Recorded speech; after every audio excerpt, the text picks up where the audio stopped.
All right, so we're going to start into episode 16, segment 16. And this part is going to be a little harder. This is the story within the story. My other narcissist that I had in my life. Um, Again, this part is a little harder for me to talk about, but it's part of the outcome of all of this. And so it needs to be part of this story as well. As I had shared with you in, I think it was episode 14, I had, came back from Peace Corps, got a position in public service, was corporate trainer, and lateraled into a different position after working under kind of a micromanaging type of supervisor for I don't know, I think it was around 11 years. So in 2019, I did the lateral. I was there maybe about a month or so. And this lady who I had worked with in my previous office, was now a supervisor herself, had her own team. It was a training team.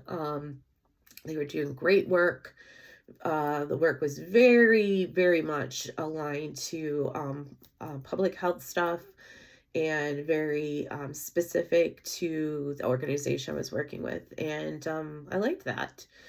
So she said she had an opening, which would have been a promotion, and was encouraging me to apply.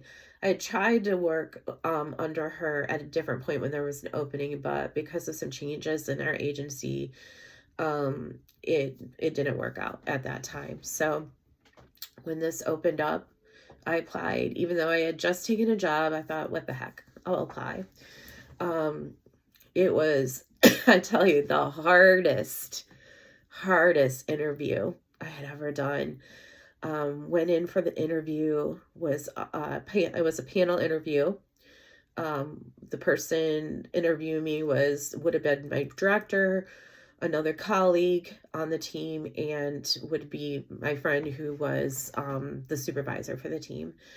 And they informed me that it was going to be a timed interview, and that questions they asked, my answers, any questions I had to be all done within, I think it was 45 minutes.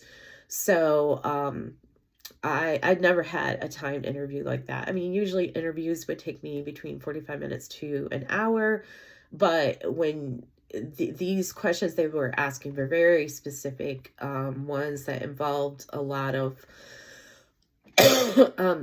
they were like multi-part questions. And so on top of that, you have multiple part questions. Then you want to also have time to ask questions. So it was challenging, but somehow I got it all done in the time period they had allotted me. So I found out soon after that I had gotten the job. So I had to then tell my current supervisor in the position I had moved into, sorry, I've only been here for a month, but I've just been offered a promotion. And he understood. He was really, really nice about it, and I appreciated that. Looking back at it now, I know he would have been a fabulous boss to work with and a fabulous team. And I do have some regrets that I left, especially after how all of this ended up transpiring. But, things bad are good. I'm a big believer that they happen for a reason. And this is why, we're here, I guess. So I moved into the job in early 2020, January, and it was a promotion. And that very first week I was in the job, I knew I made a big mistake. I remember my previous job with the female supervisor that I had spoken about in our previous episode. It was the end of the year. It was January. And so we were doing performance reviews, and my previous supervisor was saying, no, it wasn't her that was supposed to do it. The male supervisor I had just left when I worked with for about a month was saying, no, you didn't work with us long enough for me to do it. It was just this big back and forth. The crazy female one that I had from the first job, it just wanted to pass the buck, micromanaging, thought, it was above her to have to do it. And I remember talking to my new supervisor who, again, this person was a friend. I had been to that person's house multiple times. Maybe not multiple times, but we had done things. We had gone to lunch. We knew a lot about each other, about our families and our background, and we had shared a lot. And I considered this person a friend, and I thought she considered me a friend as well. So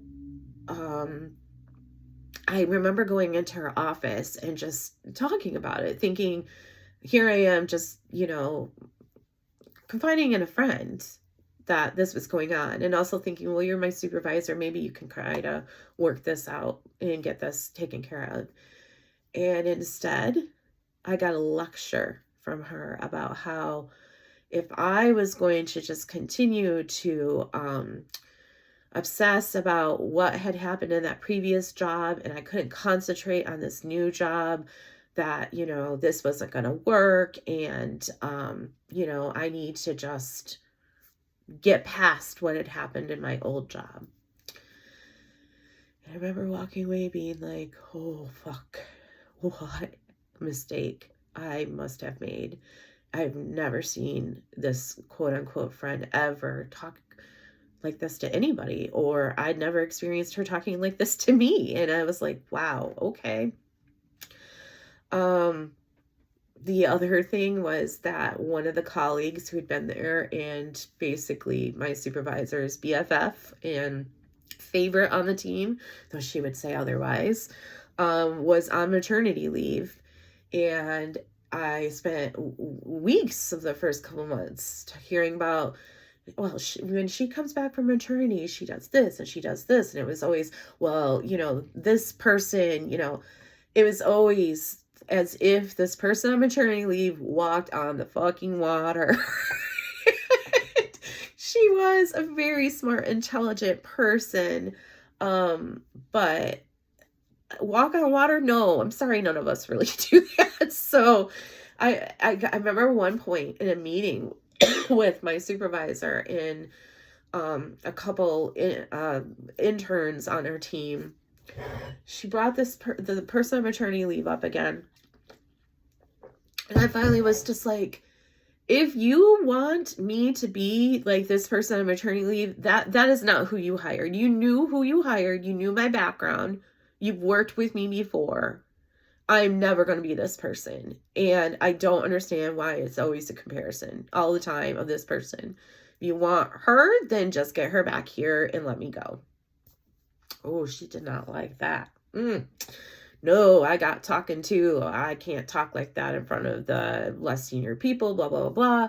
And yeah, right, I probably shouldn't have. I never had done that in a job before.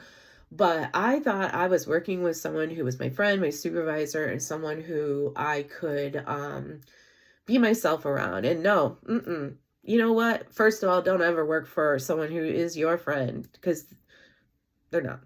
And second of all, your friend, if you have a supervisor who is your friend, they're your supervisor in work and your friend outside of work. But I'd just say stay the heck away with a 10-foot pole from relationships like that, because it's going to end up in turmoil.